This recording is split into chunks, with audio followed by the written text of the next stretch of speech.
BMS academy में आपका स्वागत है। Chapter 39 model part 2।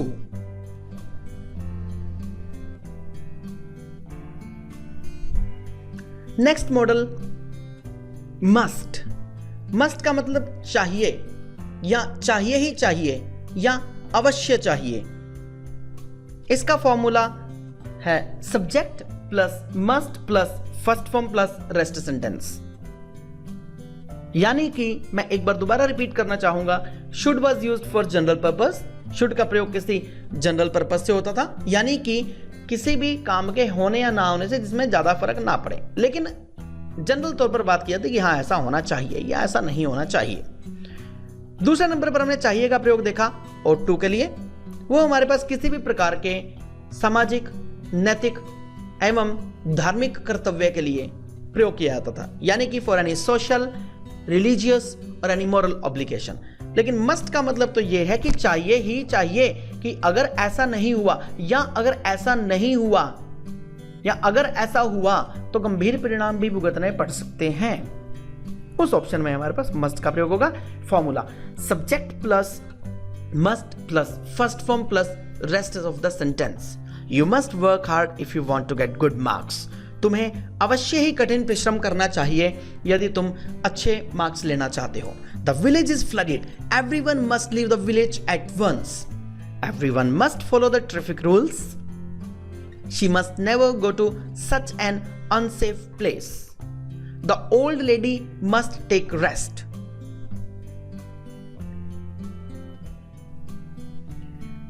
Next can. Can का प्रयोग वर्तमान में या फ्यूचर में किया जाता है। किस ऑप्शन के लिए? सकता है, सकती है, सकते हैं, सकेगा, सकेगी या सकेंगे।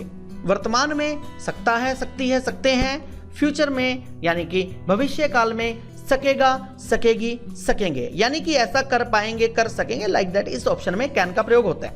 ठीक, कैन के लिए मैं आपको एक चीज और बता दूं, हमारे पास किसी भी प्रकार की यदि कोई एबिलिटी या कैपेसिटी दी हो या किसी भी प्रकार की एबिलिटी या कैपेसिटी के बारे में पूछा जाए तो वहां पर कैन का प्रयोग होगा, यदि वो वर्तमान में या फ्यूचर में हो। जैसे I can speak English, I can't let you go, they can do the rescue very easily due to clean weather, can you go there within few minutes, anyone can make mistakes. Can is also used to know and to show the possibility. Can का अगला use है, second use है to know and to show the possibility, संभावना जानने के लिए और संभावना बताने के लिए। कॉमन सी संभावना, जनरल सी संभावना की जब बात की जाए एक इनफॉर्मल वे में, तो वहां पर कैन का प्रयोग होगा। Shweta can come today, can he reach here with in 20 minutes, anyone can make mistake, the fire can break out anytime, accident can happen anytime if driver is drunkard. To give and take informal permission, किसी भी प्रकार की अनौपचारिक आज्ञा लेने एवं आज्ञा देने के लिए, यानी कि औपचारिक और अनौपचारिक में पहले हमें अंतर समझना चाहिए। औपचारिक परमिशन यानी औपचारिक आज्ञा वो है जिसमें किसी भी प्रकार के कुछ रूल्स रेगुलेशंस का ध्यान रखा जाता है, जस्ट लाइक एक टीचर और स्टूडेंट के बीच में, एक बॉस और सबऑर्डिनेट के बीच में।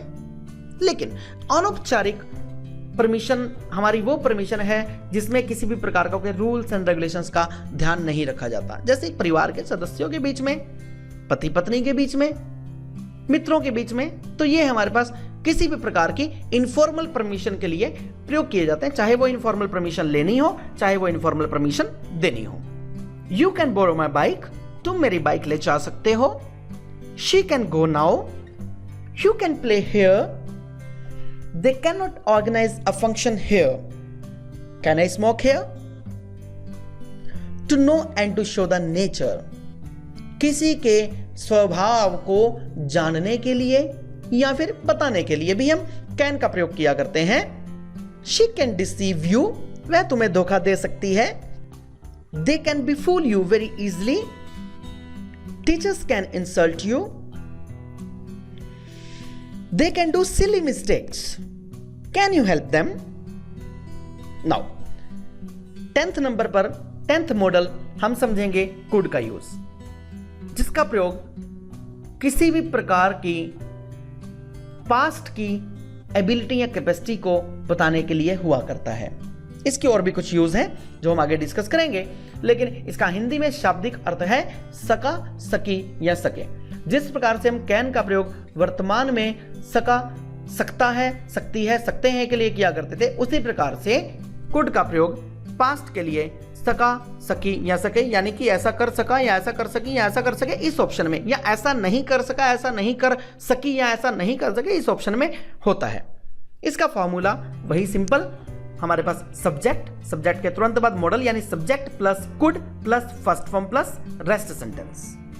To know and to show ability in past, past की यानी कि भूतकाल की कोई योग्यता बताने के लिए। कैपेसिटी हमेशा शारीरिक क्षमता की होती है और एबिलिटी हमेशा मानसिक क्षमता की होती है। तो सबसे पहले मैं बात करना चाहूंगा एबिलिटी की। To know and to show the ability in past, भूतकाल की, पास्ट की कोई भी एबिलिटी यानी कि योग्यता जानने के लिए और योग्यता दिखाने के लिए या बताने के लिए।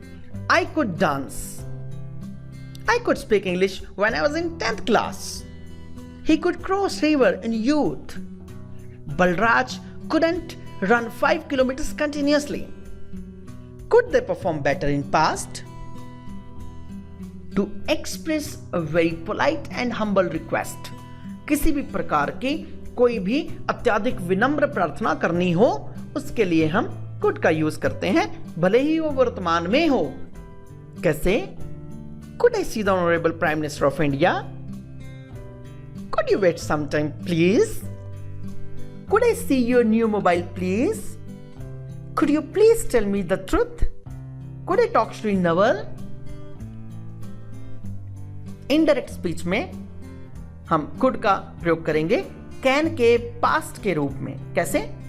Ram told Shyam that it could rain that day, Lalit told Riya that he could read the book overnight. 11th model हमारे पास मे है। मे का शाब्दिक अर्थ सकना। मे के हमारे पास एक से ज्यादा प्रयोग हैं। सबसे पहले इसके फॉर्मूले के बारे में डिस्कस करेंगे। मे का formula subject plus may plus first form plus rest sentence, यानी कि सब्जेक्ट के तुरंत बाद हमारा modal. To show high possibility in present and future, वर्तमान में और भविष्य में हाई पॉसिबिलिटी को दिखाने के लिए। हाई पॉसिबिलिटी का मतलब हमारे लिए यहां समझना बहुत जरूरी है।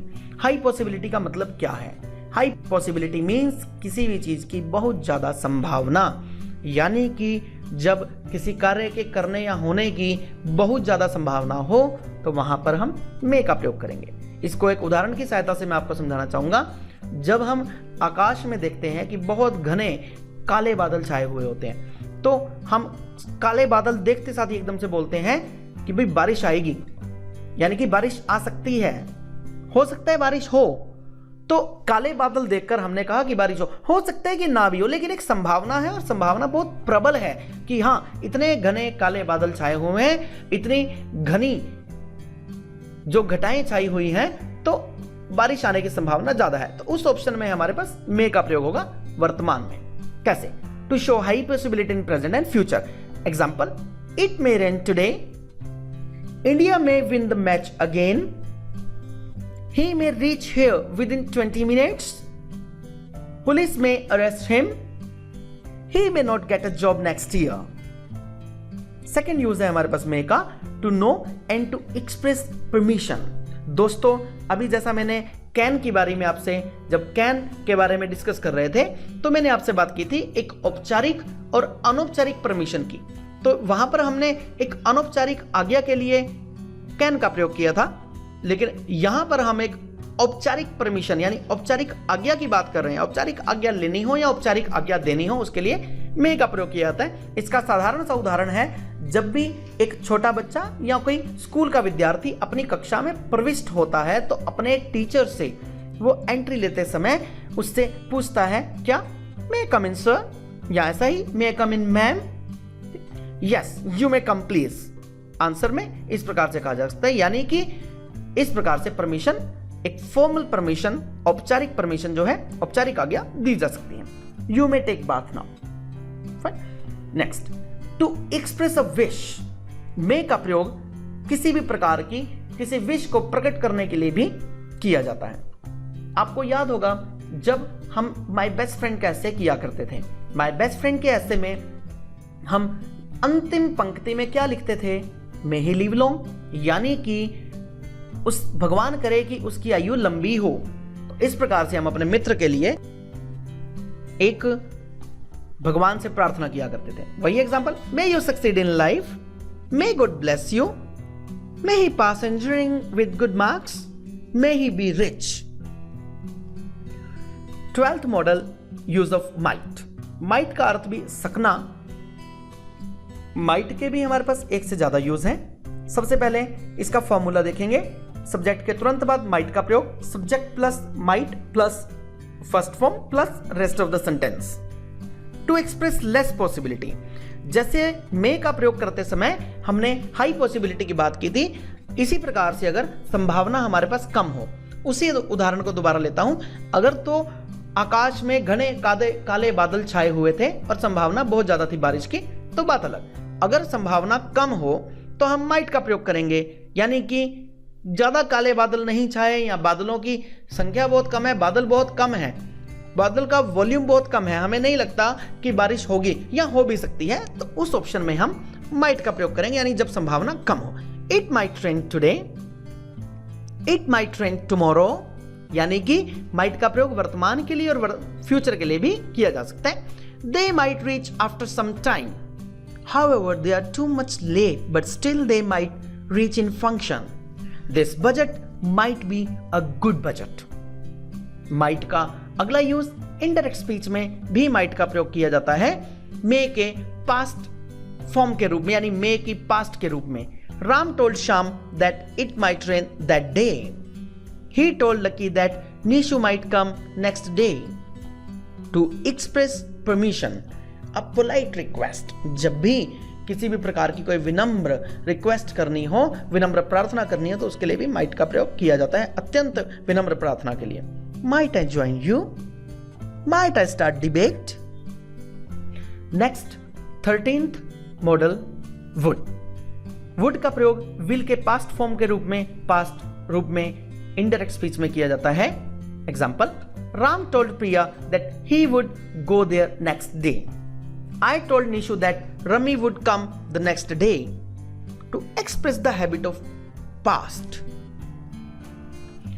Past की हैबिट को शो करने के लिए भी would का प्रयोग किया जाता है। जिस प्रकार से used to का प्रयोग किया जाता था, उसी प्रकार से पास्ट की हैबिट शो करने के लिए would का प्रयोग भी किया जा सकता है। I would sit at the bank of river in my childhood. My mentor would sing many hours. She would study many hours per day during her graduation. He would wait for me at bus stand. To express imaginary condition in conditional sentence. Conditional sentence में किसी प्रकार की एक imaginary condition के लिए, यानी कि कोई ऐसी condition, कोई ऐसी शर्त जो अपने आप में वास्तविक न होकर अनरियल हो, यानी कि किसी भी प्रकार की ऐसी कंडीशन जो किसी अटपटी कल्पना या कल्पना से संबंधित हो, तो उसके लिए भी वुड का प्रयोग किया जा सकता है इमेजिनरी कंडीशन में। कैसे? I would build a temple if I one a lottery. If I were the chief minister I would remove unemployment from Haryana. That was the ending of models. Now I would like to go for situational conversational exercise on purchase of a new computer. एक computer खरीदते समय राम और श्याम की बातचीत, राम और श्याम की conversation. Hello Shyam, I want to purchase a good branded new computer. Shyam, but you purchased a laptop last month. Ram, yes, I purchased, but it's not working properly. It's very slow too. Shyam, have you consulted with dealer to whom you purchased computer from? Ram, no, I haven't consulted yet. Shyam, don't design to purchase a new one because there is 1 year warranty of your newly purchased computer. Ram, great idea. I'll consult with dealer. Feeling tired. Next conversational exercise. मनुकांत और विक्रांत की आपस में की जाने वाली बातचीत. Hey Vikrant, how are you? Vikrant, I'm fine, thank you. I'm feeling tired due to my ongoing exams. Manukant, okay, take rest and do prepare well for your papers. Vikrant, yeah, I'll do. Feeling relaxed. Relax mood में होना. आशा और सुरभि के बीच की बातचीत. आशा, hello Surbhi, how are you? Surbhi, I'm fine, thank you. I'm feeling very relaxed after my exams. Asha, nice. Keep enjoying them. Surbhi, yeah. Planning to watch movie. The conversation between Ashish and Sanju. Do you like to watch movie, Sanju? Sanju, yeah, I like. Ashish, I am going to cinema to watch movie. Would you like to accompany? Sanju, yeah. Great idea. Let's go.